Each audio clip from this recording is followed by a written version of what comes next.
Fish. Fish. First fish of the day.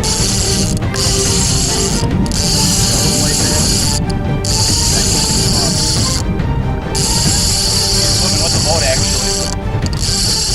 Still on there. Now pick it up. Lost it. Oh, never mind. Hold on. Hey, look at that. Still on there. White bass.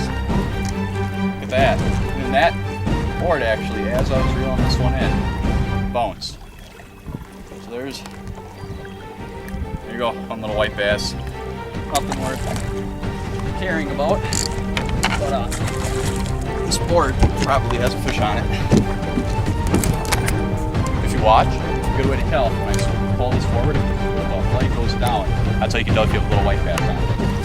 See that? Alright, and I'm going to need to straighten this up just a little bit. Do we have anything on here? Oh yeah, see that pole? Look at that pole go. Got a little white bass on there. What I want to do is swing in the boat, flap the board, on the drum, just like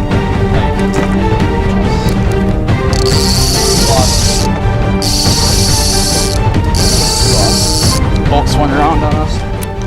Alright, one of the most chased species on Winnebago is of course the walleye. Everyone likes walleye. I mean, who doesn't want, you know, a free Friday night walleye fish dinner, you know, just because they went out and caught it.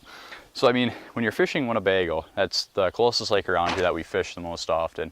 You need to understand the ecosystem of it, where the walleye go and why they go there. In the winter, they're just going to be, you know, in the deeper parts of the lake, spread out. Oshkosh, right in front of the Fox River, will have a pretty good population of them. But they're kind of sporadic. You know, in the winter, they're iffy to catch. In the summer, that's when we're going to focus on chasing our walleye. So basically, they run up the Fox River in Oshkosh to spawn. That's like their first, you know, grouping of what they do to spawn.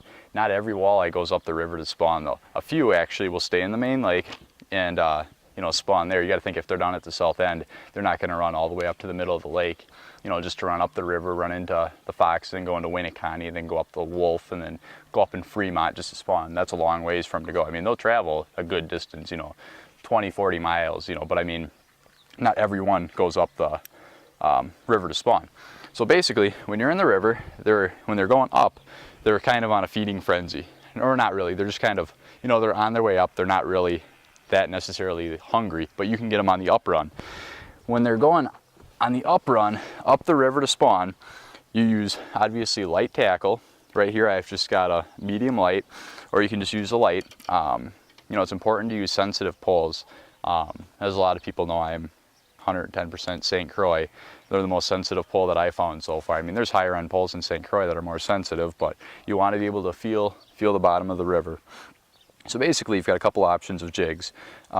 You've just got regular, you know, 1/4 ounce jigs in any color. Then you've got a couple of these weedless 1/4 inch jigs. But I mean, a real popular one's these knuckleball jigs. When you fish them, you hook them up here. Like as you can see, there's line hanging out of there. You hook them up there, and then you hook your worm or your minnow so that it sticks up like this. And then when it's on the ground, it actually will sit like that. And then your minnow's, you know, dangling up, and it gives a good action, and then you can just bounce it off the bottom. So obviously, you know, you can get a couple different colors of those. You can get, these are obviously 3A sounds, they're a little heavier. But I mean, there's a whole assortment of jigs and colors of jigs. There's probably close to several hundred, I'd say, of different kinds of, you know, jigs that you can use. So basically, once the walleye are all up and doing their spawning thing up in Fremont and up in that area, they go into the marshes and they spawn. You know, I'm just, when I say going up, when I say the walleye, I'm just referring to, you know, the mass that will go up there. Once they're up there, they go into real shallow, marshy areas, and they're able to lay their eggs and, you know, call it good. You know, from there on, you know, it's obviously scientific, and I don't go that far into it. I just, you know, try to figure out how to catch them. And when they're up there, a lot of guys will leave them alone, you know, because they're spawning, they're doing their thing. You don't want to mess with them. And then when they're coming back down the river, they come back down, and they come back down in a fury. They'll be hungry, and it will literally only last a day or two that they'll come down the river, and they'll come down quick. And you can see them, you know, they'll come down Fremont, and then they'll come into Winneconne, and then they'll come into the Fox, and then they go out into Winnebago. Now, one of my favorite parts of the year is when they go into Winnebago, because after they get onto the reefs, they're real easy to catch. You can go out there and troll crankbaits, and it's not too difficult to get them. This spring, I had several days where I'd go out and I'd go out for 2 or 3 hours and get it, 10 of them here, 10 of them there. And I mean, when you can go out and catch 10 walleye pretty quick, that's pretty impressive. And on Mother's Day, I went out, that was one of my better days. I got 7 fish by myself. Obviously, your limit's 5, but I lost 2 at the boat. But I had my 5 off the water within an hour and a half of being on there. Now, a whole nother idea is how to troll. Trolling is a science in itself. You may ask, well, what do you use to troll with? Like, what are the baits? What are the poles? What are your techniques? Well, Winnebago has an average size walleye, but last year they're on the small side, and this is a Salmo Hornet. That's what it's called. You can get these in all different types of colors. I'll show you a couple different colors actually.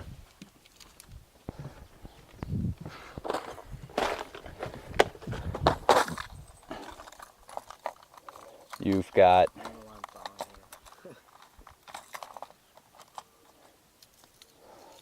blue here, like blue and silver, blue with red, and then you've got crawdad. This is a crawdad one that works real good. This one will work in the summer a lot, and a lot of times when they're on the rocks, this represents a crayfish. So if you just run this over top of the rocks, it looks a crayfish colored minnow. Not a bad idea. So basically, here is how you troll. What you do is put out your bait to a certain depth. Now, you have to figure out what depth of the water column the fish are in. And when you're fishing the rocks, you basically just want to have them right above the rocks so that you're not snagging. When you're in the mud, you can have them anywhere from 18 to 12 to 10 to 8 to 5, depending on where they are in the water column. But for what I'll do in this example will be early spring walleye fishing, so basically shoreline and in the shallow area. So I just want my baits right off the bottom, typically in about 8 feet of water was what we were hitting them in spring. So you may ask, well, how in the world do you get your bait to run at exactly 8 feet? Well, if you look on here, this is a clicker. It's a trolling rod with a clicker. And when you let out line, I don't know if it'll be hard to see or not, but it counts your line in 1 foot increments. And what that does is can help you figure out what depth to put your bait at.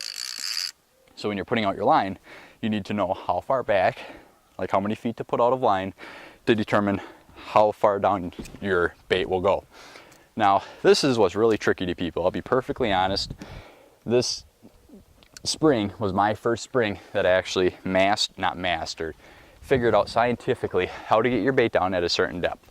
What it is, it's a curve. Your bait will start up here at 0 feet out. And then the more feet you do, will go like this.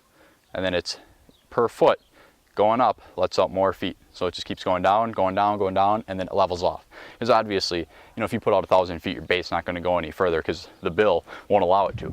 Now you may ask, well, do all baits dive at the same depth? Well, no. It determines on the size of the bill. As you can see this, it's got a real small bill. The bigger the bill, the deeper it will dive. Now that's the same with bass fishing. This is a DT14. That stands for dives to 14 feet. Just an example, we're not talking about bass right now, we're doing walleye. But there's a difference in the size of the bill. This dives down 14 feet within being 10 yards out from the boat. This dives down 8 feet, being 60 feet from the boat. Big difference. Takes a little bit more to get this little guy down further. So, you've got the curve, and every single bait dives at a different depth. And you may ask, well, how in the world do I figure out, what depth to put it at? Well, here's my advice. There is a thing called the Trolling Bible. Now, your average walleye fisherman will just call it the Bible. They won't say the Trolling Bible, and you're going to hear Trolling Bible. Well, there's a Bible for, they just read that so they can, have good luck at trolling. Well, no, it's actually a book that tells you every single lure they've made, recently, and what depth it dives to. And what gets really tricky is this bait and this bait are both flicker shads. Okay, you're going to be like, well, flicker shads dive down this deep. That's how far out my line needs to be. Well, here's the problem. This is a flicker shad number 7. This is a flicker shad number 5 version. Number 5, the bill's smaller, so it's not going to get down as deep. This guy's a 7, so it's going to get down deeper. So that book will tell you, what size, what brand, and how far down to get it. So I mean, there's definitely a science to it. I mean, you need to definitely do your homework before you go out and trolling, because if you decide, hey, I'm just going to put out 60 feet of line, then 100 on this one, and then 200 on this one, and just call it good, you're going to snap off your line, because you're going to be over 8 feet of water and have your baits down at 16 feet. And these little Salmos that I was showing you, these little guys are $8 a piece. All right, so when you're trolling and you've got 6 people out, 8 times 6, you break off that, it's going to be a rough day on the water, and you're not going to like it. Now I wouldn't say I'm experienced at trolling. I would say I'm relatively new to it, but I can do it, better than a guy that's never done it before, I would say. I guess that's my experience level. And I break off, crankbaits. I'm sure experienced trollers also break off crankbaits. So I mean, if you do break them off, don't get discouraged. Well, you're going to say, well, how in the world do you get 6 poles out without tangling lines? Well, here's how I answer that. You don't, unless you know what you're doing. No, I'm just kidding. What you use, that's not good. They're called planer boards. Now what a planer board is this. It is a board that you snap on your line to, and it will push your bait out to the sides of your boat, and it will make a V. You put 3 rods out this way and 3 rods out this way. On the right side of the boat, you put where it says right. On the left side, you put where it says left. What you're going to do is you're going to put your line, you're going to throw it out the back of your boat and start trolling. I troll with my electric up there because I have a 150, and when you're trolling with a 150 all day, you better have a good job because it's going to suck a little bit of gas. That's why guys have those little, 9 horse kickers, and that's how they get away with that. With that, I can troll all day for free. That's pretty economical, not too much of an issue there. So let's say, for example, I need to get my bait out 65 feet to get it down 8 feet. I'm going to set my bait out the side of the boat, kind of represent this here. We're not in the water, obviously, so it's going to be tricky. So I set my bait out, and I'm going, la la la, letting out line. So okay, let's pretend I just hit 65 feet back. What you do then is you're going to hook on your planer board. Now what you want to do, these things, I'll be perfectly honest, they're not cheap. I was at Gander yesterday. They were $32.99 just for the board. Okay, that's pretty steep when you need 6 of them. Okay, the flag then, this thing, you need that. Without that, good luck on Winnebagos. You're going to have a lot of little fish, and you're going to be dragging fish for a long time. The flag itself is 28. Okay, 32 plus 28. Times that by 6. It gets a little pricey. So you're going to want to, make sure you snap these on right so you're not losing them. I'm going to show you how to do that. What you do, you're going to snap it here, then you're going to double loop it, snap it there, then you pull it tight. What that does is it keeps your line from slipping. Then the same thing on the back. And then you're going to, double loop it. For, example reasons, I'm not gonna. But right here, you want slack. If you don't have slack right here, you're gonna run into issues. Make sure you have slack. What's gonna happen then is your rod is gonna be in here, and it's gonna be going back, and when you catch a fish, it's gonna pull line, and your flag is gonna go down. And when your flag goes down, you have a fish. Now, you're gonna ask, well, how in the world do you fight a fish with a board on? Well, that's where it gets tricky. First things first is when you have a fish on, you never ever want to set the hook on it. Why? Because what's happening is you have, I'm gonna hook this up real quick so I don't hook myself. What you have is your crankbait is swimming through the water at about 2 miles an hour, 1.5 to 2 miles an hour. I'd say it's pretty common. And all it's doing is just going through the water. So a walleye's going to come up to it, eat your crankbait, okay? Now the walleye is still swimming, but now it's hooked. And it's got enough pressure on it that it's going to knock that flag down. Now what's going to happen is it's just, the hook is going to be in the side of the mouth. And what you do to get a good hook set, you walk over to your pole when you see your line down and you go, reel as quick as you can. And what that does is it reels it a lot quicker than 2 miles per hour, and it will dig it right into the side of its mouth, and you get a good hook set. So that's first things first. You never, ever, ever when you're trolling want to set the hook. That's a terrible idea because it's not set into the mouth. When you go like this, you're just going to lift the hook right out of the fish's mouth. So then, once you're reeling it in, now you have a planer board back there, so it's going to feel like a giant fish, which you will see right here.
Again? I can't see it. Yeah, you probably got a fish on here. This one's legit. Yep, this one's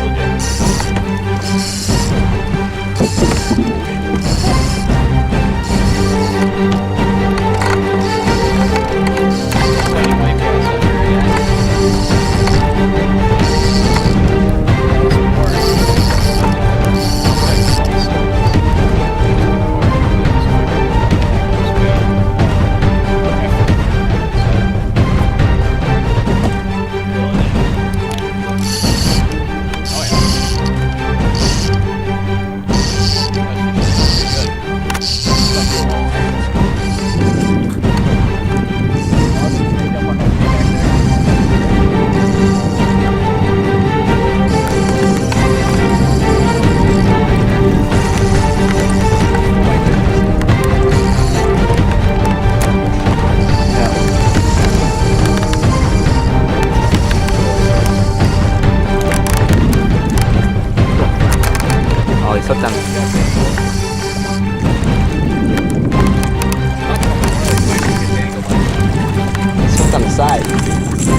you saw, the planer board dropped.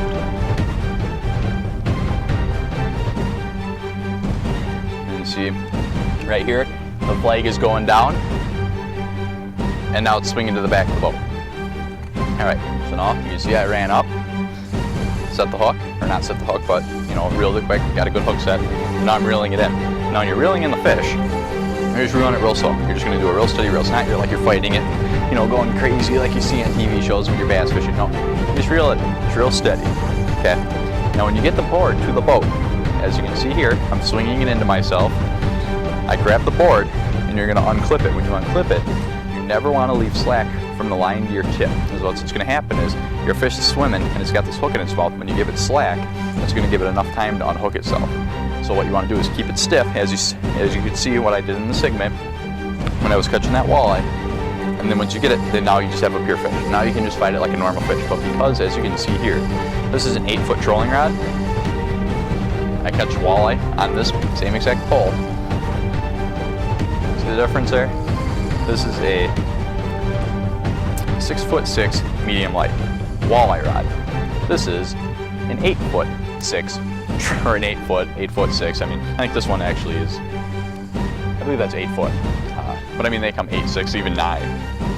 So I mean, shoot, you're not going to be fighting a fish the same way as you're going to fight with a little 6'6" medium light St. Croix. So basically, then when you get up to the boat, you're going to come to the back of the boat, and this is key, because you're going to want to have your buddy back here to unhook it. You're going to be up there. What you're going to do is come to the back of the boat, and you fight them back here. And then you're going to have your buddy or yourself on the back, extending his net as far as possible. Now when you're walleye fishing, you want a high-end net. Like, you don't want just a cheap little flimsy net. Because say, for example, I said before I was using my trolling motor up there. Let's pretend I got this guy running. This guy is not quiet. You know, it's a 150, it's got a little growl to it. When a fish comes up and sees that propeller, it's gonna freak out. Here's another thing. When a fish comes up, your propeller is spinning. What happens when your line hits your propeller? Dink, fish gone, $8 lure gone, plus dinner. Plus, I'm gonna get line in my prop, and to get that taken in, it's gonna cost me about 150 bucks. So, if I break my seals.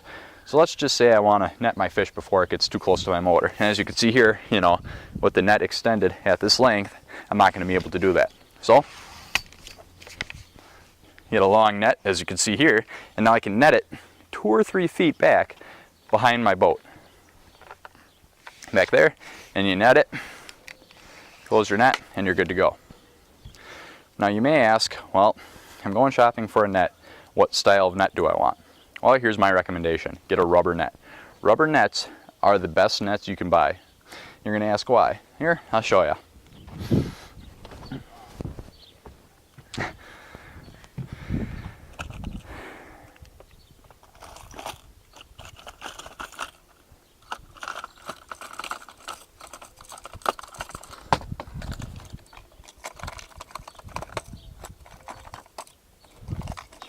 Good time to cut, huh? All right. I just netted a big fish, and just for kicks, I'm throwing a bass jig just so you can see it a little easier. It's got 6 treble hooks. When you have 6 hooks in a net, good luck getting it out. Watch. Not fearful of this. I used to be. Just threw a treble hook in my net. Now most guys would freak out about that because it's going to take them 15 minutes to unhook it, or they're just going to have to cut their line. I'm just going to go like this. Go right like that, right like that, like that. I don't know, 10-15 seconds, and I just took a treble hook out of my net. It's made out of rubber, so you're not gonna get your hooks caught in your net. And that's a positive, because now that just took me, I don't know, a couple seconds, as you saw. Guess what? That line just got put back in the water, and we're fishing again. We're not spending 15 minutes trying to unhook a fish. Now we're able to use our electronics, turn the boat back around, and go back over that school of walleye, or keep going and have that pull in the water. So that's basically the 101 on trolling. Now basically, I said before, you know, the fish run out the river, then they come out and you fish the shoreline. Eventually the fish will move out deep. They move out into the mud flats. Now a lot of people will ask, what in the world are the mud flats on Winnebago? Well, Winnebago is a giant lake, biggest inland lake in Wisconsin.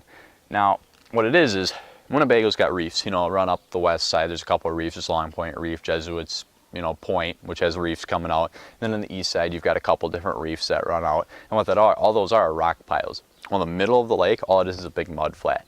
And you're gonna ask, well, how in the world do you find fish when the lake is that big in the mud? Well, the thing is there are little contours that will go from, let's say, 15 feet down to 16 feet. And it'll just be like a foot difference. And I mean, it'll, go up here, or it'll be a little, swoop in the mud. You can find those on your electronics if you've got good ones and a good Lake Master chip. What you're gonna do is find those and you troll those lines. And you're just gonna troll and troll and troll until you find a couple fish. Once you find a fish, you go boop, boop, mark it on your GPS, as you're gonna see in this next segment. Oh, there we go, there we go. That's a big fish. I'll wait behind. There we go.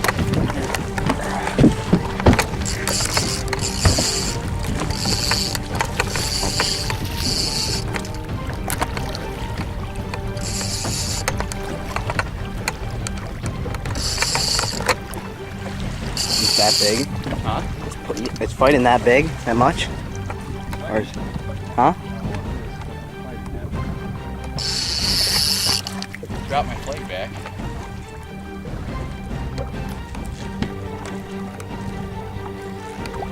Feels heavy. Giant chunk of weeds. Oh no, there's a big fish on there. There's a big white bass. Unless it's just tangled again. I got you pretty quick.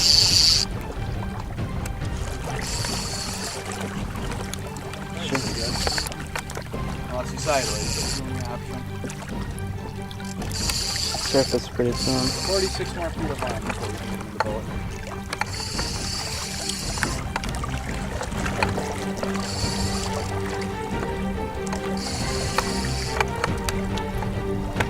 Here he comes. Oh, it's not. I think it's a walleye. Actually. Grab it with your hand. Grab it with your hand on it. Yep. Yep. You got it? Sorry. Nice walleye. First things first.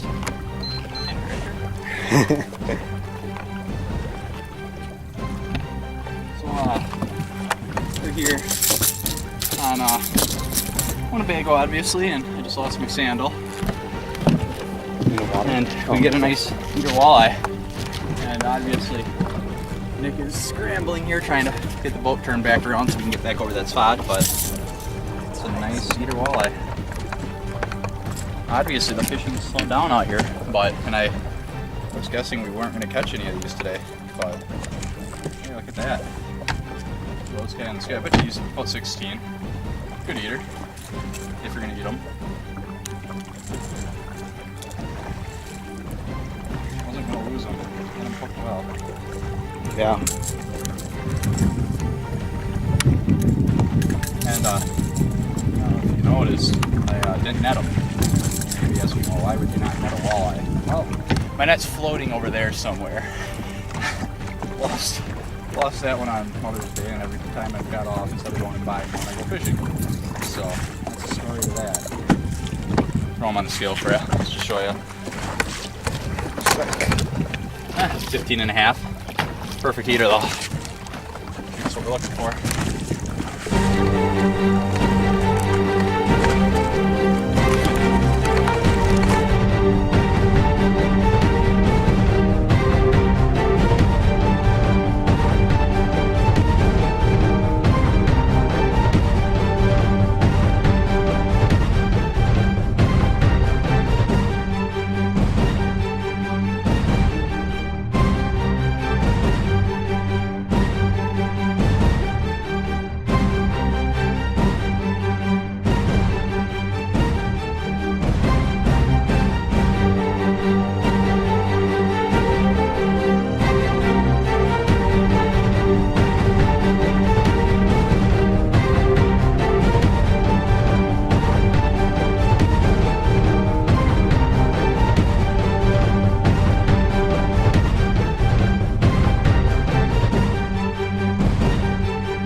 catch this next fish, we obviously just went over to school. You can see me quick. I'm running up to the front of the boat and marking it on my spot. And we're gonna make a swoop around there and catch that fish again. You're gonna see, I just caught the one, we turn on the big motor, come back around, and bam, just caught that sauger. You can see that, I mean, it worked out pretty well. So basically, that's what you do. Now the fish, it slowed down in the mudflats a little bit because the bait fish from this year has hatched enough and they've become big enough where the walleye actually can eat them now. So now the food source in Winnebago is just phenomenal, and they don't need to have, you know, there's no lacking food. So there are very few hungry fish in Winnebago. I mean, you can still catch them, but I mean, you're not going to go out there and catch 30 in a day like you could in the spring. So, you know, now it's going to get a little tougher. Now it's real warm. You have to go into the weeds a little bit, maybe jig for them, troll weed lines, throw crawler harnesses, troll them out. I mean, now if you go out there and you catch, you know, 5 to 10 fish in a day, you had a pretty good day. I mean, you should pat yourself on the back. I mean, getting a limit right now is moderate. I mean, on a scale of 1 to 10, probably 10 being the hardest, 1 being the easiest, you know, probably a 6. You know, if you're a moderate fisherman, you know, it's for a guide, they could probably go out there and get their limit any day because they know where the schools of fish are and where they are. And a moderate, you know, weekend warrior, you know, going out once a week is not going to be able to find those right now. So basically, that is walleye trolling 101.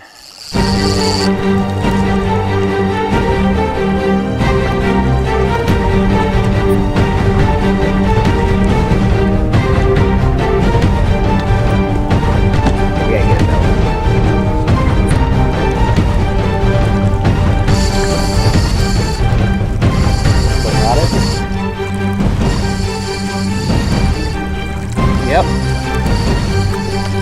Small. Yep, little white bass.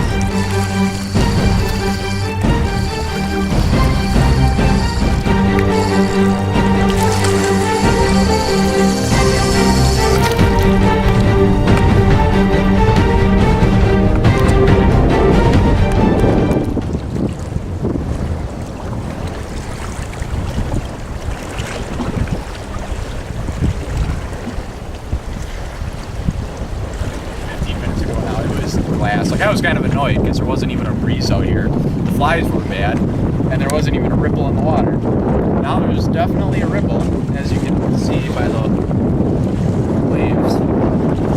Definitely breezy out here now. It's not too bad, but I mean it's manageable. It's just kind of funny. Every now and then my boards get lost under a wave. That's kind of interesting. Let's just say standing up to fight a fish would be fun right now.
Okay, we're taking a couple on the sides.